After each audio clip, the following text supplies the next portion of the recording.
Airports are places of transition, where people leave one life behind and step into another. But some travellers never make it to their destination. Some board flights to places that shouldn't exist. Daniel Mercer wasn't supposed to be in Istanbul for long, just a layover before heading home. But as he followed the signs toward his connecting flight, something felt off. There it was, Terminal 6.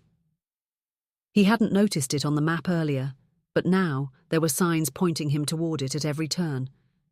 The hallways grew quieter as he walked, the chatter of the crowd fading until only the hum of fluorescent lights remained. He told himself it was just an old wing of the airport, some forgotten terminal for special flights. But then he saw the gate, Gate 6E.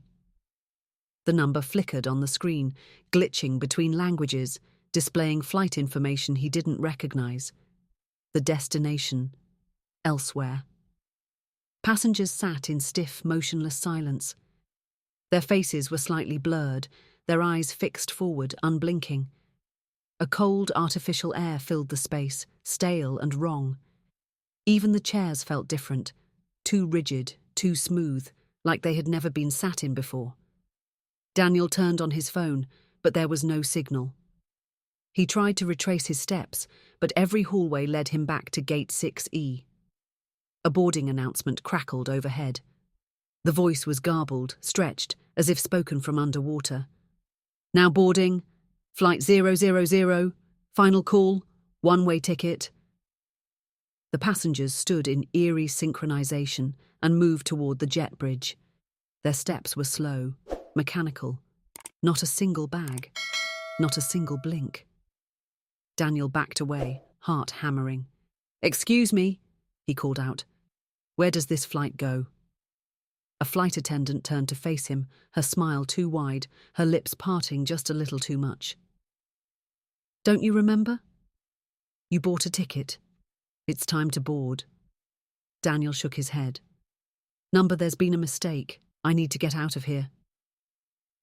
"There are no exits," she said, tilting her head. "Just departures." He turned and ran. The hallways twisted, folding into themselves like a maze that rearranged as he moved.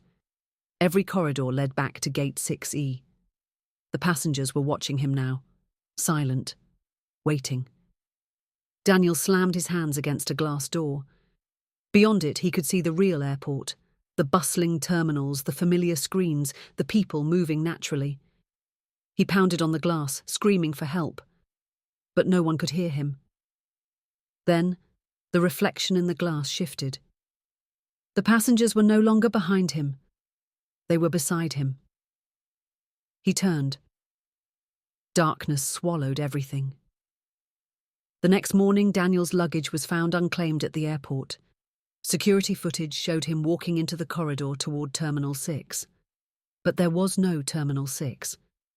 He was never seen again. Some say he simply got lost. Others whisper that there are places hidden within our world, places that exist between departures and arrivals, places where time does not pass and passengers never land. So next time you find yourself in an unfamiliar terminal, check the departure board. You might not like where it's taking you. If you enjoyed this eerie tale, subscribe for more chilling stories that lurk just out of sight. Drop a comment.